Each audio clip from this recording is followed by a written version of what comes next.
አባዬና አቶ ገዙ ተፋጠጡ በትሁት ጉዳይ። ቤቲ ሁሉንም ነገር ነገረችው ለባሏ።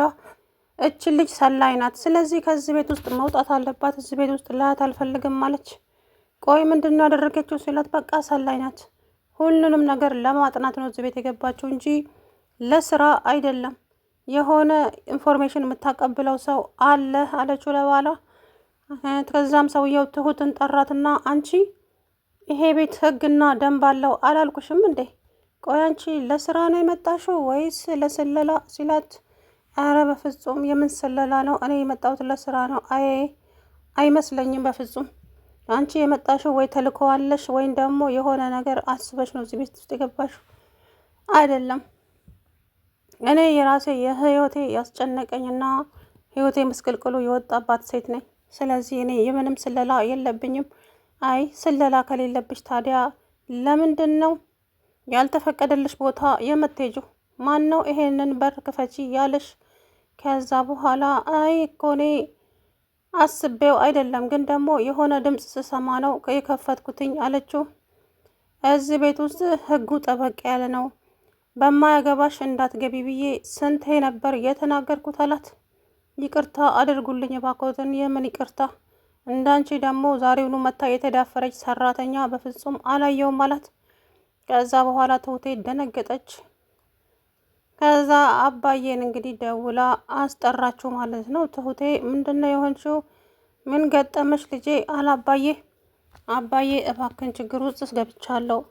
አንተ ታይ ታይ ብለኸኝ ነበረ አልሰማ ብዬ በገዛ እጄ ችግር ውስጥ ገብቻለሁ አለችው። ምንድነው ልጄ ምን ገጠመሽ ሲላት፣ አባዬ ቅድም ካንተ ከተለያየሁኝ በኋላ ስሮጥ ሄጄ ቁልፍ አግኝቼ፣ ምክንያቱም እዚህ ቤት ውስጥ የሆነ ድምፅ አለ፣ እሱን ለማየት በሩን ስከፍት መጣችብኝ ባልተቤቷ። እኔ ግን እዛ ውስጥ ያለውን ነገር ያየሁትን ማመን አቃተኝ። ያቶ ገዙ የቀድሞ ሚስቱ እዛ ውስጥ ታሽጋና ታስራ ነው ያለችው አለችው ለአባዬ። ምን? አዎ አባዬ ይሄንን ነገር ነው ያየሁት። እናም ሴትዮዋ አድኝኝ የሚል የአይኗ መልእክት ደረሰኝ፣ ግን እንዴት ላድናት ደረሰችብኝ ሴትይቱ። እናም እኔ ከመጠየቅ ወደ ኋላ አላልኩም። እቺ ሴት ማናት? ምንድናት? የሚለውን ነገር አጥብቄ ጠየቅኩኝ። ከዛ በኋላ ምንም ማድረግ አልችልም። አንቺ እዚህ ቤት የመጣሽው አሁንም ዛሬም ነገም ለስለላ ነው።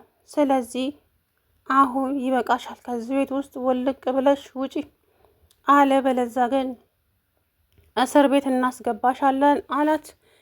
ከዛም ትሁት ኧረ እኔ እስር ቤት መግባት አልፈልግም እባካችሁ፣ እኔ ከሆነ ሰው ሳሽቼ ነው እዚህ ቤት ሰራተኝነት ሆኜ የገባሁት። በፊት ተቀጥሬ የምሰራበት ቤት ውስጥ አላስቀምጥ ሲለኝ አሁን ደግሞ ወደዚህ መጣሁኝ። እባካችሁ ልትረዱኝ ሞክሩ። ቤቲ አንቺ ተረጂኝ፣ ሴት ልጅ አይደለሽም እንዴ? እባክሽን፣ ምናልባት አጥፍቼ ሊሆን ይችላል፣ ግን ደግሞ ይቅርታ አድርጊልኝ እባክሽን። ሁለተኛ አይለመደኝም እንደዚህ አይነት ነገር። እኔ እኮ ሰራተኛ አልፈልግም ብዬው ነበረ። ይሄ ሁሉ የገዙ ስራ ነው። ምክንያቱም እኔ ሰራተኛ አልፈልግም፣ እኔ በራሴ እሰራዋለሁ ስለው የቤቱንና የውጭውን ስራ እንዴት መስራት ትችያለሽ ሲለኝ፣ ለዛ ትንሽ ስለከበደኝ ነው እንጂ ሰራተኛ በፍጹም አያስፈልግም አለችው። ከዛ በኋላ አንቺ ተረጋጊ የኔ ልጅ፣ መጀመሪያ ተረጋጊና ከዛ በኋላ ሁሉም ነገር ይደርሳል አላት። እዛም አባዬ እንግዲህ ትሁቴ እኔ እኮ መጀመሪያውኑ ነግሬሽ ነበረ ይሄ ነገር ተይቅርብሽ ብዬ፣ አንቺ ግን ብልትሰሚኝ ፍቃደኛ አልነበርሽም የኔ ልጅ። ምን ላድርግ? ትሁት ተይ፣ አንቺ የራስሽ የሚያስጨንቁሽ ብዙ ነገሮች አሉብሽ። ስለዚህ ተረጋጊ ብዬ ስንት ነገርኩሽ። አንቺ ልትሰሚኝ ፍቃደኛ አልነበርሽም በፍጹም አላት። ከዛ በኋላ ምን ላድርግ? በጣም የተጨነቀ ድምፅ እዛ ውስጥ ስለሰማው እኮ ነው። እባክህ ይቅርታ አድርግልኝ አባዬ አለችው። ትሁት ለእኔ አይደለም፣ አንቺ ግን ችግር ውስጥ እየገባሽ ነው። በማያገባሽ አትግቢ ብዬ እኮ ነግሬሽ ነበረ ትሁቴ። ለምንድን ነው በማያገባሽ ነገር ዘው ብለሽ የገባሽው? ምክንያቱም አንቺ የራስሽም ገና ያላለቀ ብዙ ነገር አለ። ስለዚህ እዚህ አንቺ የራስሽን ስራና አላማ ዝም ብለሽ መስራት ነበረብሽ እኮ ትሁት። እንደው ምን ባረግሽ ይሻለኛል አለ አባዬ። በጣም ተናደደ። አቶ ገዙም እንግዲህ ምን አይነት ድፍረት ነው? እዚህ ቤት ውስጥ ሰራተኛ ብዙ መጥቷል ሄደዋል። ደግሞ እንዳንቺ የደፈረኝ ሰራተኛ በፍጹም የለም እዚህ ቤት። እንዴት ብትደፍሪኝ ነው ይሄን ያክል እንደዚህ? በጣም ነውር ስራ ነው ያደረግሽው አላት። ከዛ በኋላ እባካችሁ ይቅርታ አድርጉልኝ አይለመደኝም አለችው። አይ አይለመደኝም ሳይሆን ያደረግሽው ነገር ቅጣትም አለው። ስለዚህ እንዴት እንደዚህ ታደርጊያለሽ? በጣም ነውር ስራ እኮ ነው የሰራሽው አንቺ አላት። ከዛ በኋላ እሺ በቃ ሁለተኛ አይለመደኝም፣ አሁን ስራዬን ልቀጥልበት አለችው። እንዴት እንመንሽ? አንቺ እኮ እኛ በማያገባሽ እንዳትገቢ ብዬ ከአንዴ ሁለቴ ነበር የነገርኩሽ። አንቺ ግን ልትነሳሚኝ በፍጹም ፍቃደኛ አይደለሽም። ቃሌን ሰብረሽ ይኸው ይሄ የተዘጋን በር ከኔ ውጪ ማንም ሰው ሊያየው አይችልም ስልሽ አንቺ የኔን ቃል ሳታገብሪ ገብተሽ አየሽ ሁሉንም ነገር። አሁን ወደ ህግ መሄድ አለብሽ አላት። እባካችሁ እንደዛ አታደርጉ፣ እኔ የማሳድጋት ልጅ አለችብኝ፣ የቤተሰብ ኃላፊነት አለብኝ።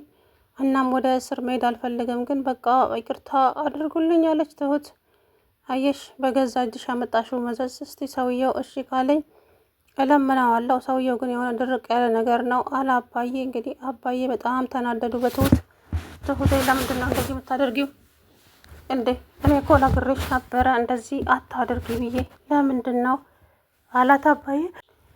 እሷም እንግዲህ አንዳንድ ጊዜ በል ሲለው የሚመጣው ነገር አለ አይደለ? ያንን ነገር እሷም እንግዲህ ከማየት ወደ ኋላ አላለችም። መዘዙ ቢያመዝንባትም እንግዲህ በገዛ እጇ ነው፣ ምንም ማድረግ አይቻልም። ትሁቴ አሁን እንግዲህ አባዬ አቶ ገዙን እንደምንም ብለው አሳምነው ልጅቷን እኔ አውቃታለሁ፣ እናም የእሷ እንደዚህ የእጅ አመል ምናምን ነገር የለባትም፣ ጨዋ ናት፣ ስራና ስራዋን ብቻም ተተኩረው። ግን ደግሞ እንግዲህ የሆነ የተለየ ነገር ስሰማ ለዛ ይሆናል እንጂ እንደዚህ ያደረገችው በሩን የከፈተችው እንጂ በሌላ ነገር ምንም አታደርግም አለው።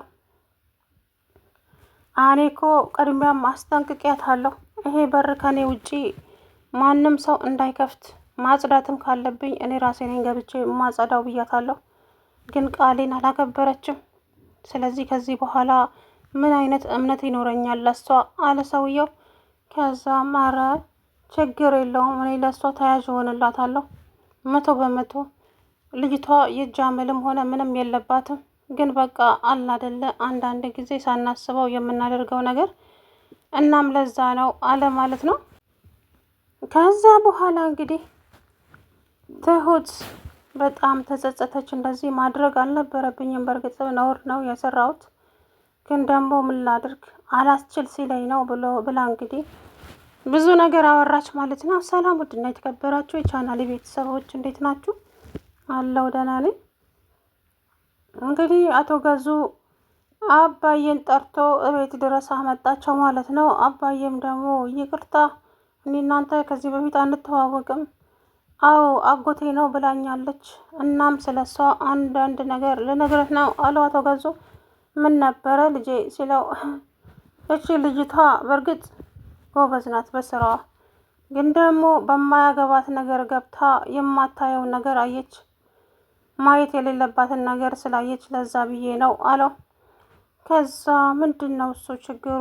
አንድ የተዘጋ በር አለ፣ እሱም ደግሞ ሚስጥር ነው እና የሚስቴ የእቃዎች እዛ ውስጥ ስላሉ ከኔ ውጪ ማንም ሰው አይገባም፣ ለዛ ብዬ ነበር በሩን የዘጋሁትኝ። እዚህ ቤት ውስጥ ደግሞ ማንም ሰው መግባት የለበትም ብዬም ተናግሬያለሁ።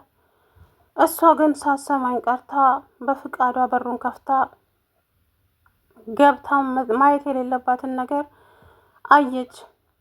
አዎ በጣም ይቅርታ አድርጉልኝ እባክዎትን ጋሼ፣ ተሳስቻለሁኝ። አይ መሳሳት ለአንቺ ሳይሆን ለእኔ ነው አንቺን እዚህ ቤት ውስጥ ማስገባቴ። እኔ ሚስቴን እንድታግዥልኝ ብዬሽ ነው እንጂ ምስጢሬን እንድታይብኝ አይደለም እዚህ ቤት ውስጥ ለመጣሁሽ አላት። በቃ ይቅርታ አድርጉልኝ ተሳስቻለሁ፣ አጥፍቻለሁ አለች። ከዛ በኋላ ምንም ይቅርታ ምናምን ነገር የለም፣ አሁን እችል ልጅ ከዚህ ቤት ውስጥ ይዘህልኝ ውጣ አለው አባዬን። ኧረ ተው አለ እንግዲህ አባዬም ተረጋጋ፣ በቃ አቶ ገዙ ስላወቁ ደስ ብሎኛል፣ እኔ ግን በሷ እተማመናለሁ፣ ልጅቷ ምንም አይነት እንትን የለባትም፣ ግን ደግሞ አንዳንድ ያለ አይደለ ሳናውቅ የምንሰራቸው ነገሮች ዋጋ ያስከፍሉናልና፣ ለማንኛውም ከዚህ በኋላ እንደዚህ አይነት ነገር አይለመዳትም። እኔ ጋር ብትሆን እኮ ደስ ይለኛል። ልጅቷ ግን እኔ ጋር የማትሆንበት ነገር ስላለ ነው። እባክህን ተረዳት አለው። አባዬ እንግዲህ እንደምንም ብሎ አስተባብሎ እዛ እንድትሆን አደረገ። ምክንያቱም ልጅቷ የሆነ የሚያስቸግሯት ሰው አለ። ከሱ ሽሽት ነው እዚህ ቤት የመጣችው እንጂ ስራ ሰራተኝነቱን ፈልገው አይደለም የመጣች። ደግሞ ያው መስራት አለባት እንጂ አሁንም እዚህ ቤት መኖሯን ካወቀ ይመጣል። አየህ እዛ እንኳ እንደዚህ የሚዳፈረኝ ሰው የለም። ወንድ የተባለ ቤቴ አይገባም ከኔ ውጪ። ስለዚህ አትፍራ፣ ማንም ሰው እዚህ ቤት አይመጣም አለው። እሺ አለ ሰውየው። እንግዲህ አቶ ገዙ ማለት ብቻ ከባድ ነው። ምን አይነት ሰው እንደሆነ እሱ እንግዲህ የመጀመሪያ ሚስቱን አግቶ ቤት ውስጥ አስቀምጧታል ይመስለኛል። በሽተኛ አድርጓት ነው እንግዲህ ይህችን ልጅቷን ያገባው። ቤቲን ያገባው በቅርብ ጊዜ ነው። ቤቲ ደግሞ እንግዲህ ምን ነው ፈረደብኝ እኮ እኔ በሰቀቀን ሞትኩ። ከዚህ ሁሉ ሰራተኛ ባይቀጠር ይሻላል እንዴ። እኔ አሁን አየች እያልኩ ተሳቀቅኩኝ እኮ። ገዙ ጥንቃቄ አድርጊ ነግሬሻለሁ። ሰራተኛ መቀጠሩ አስፈላጊ አይደለም። በቃ የቤቱን ስራ በሙሉ እኔ ሰራዋለሁ አለች።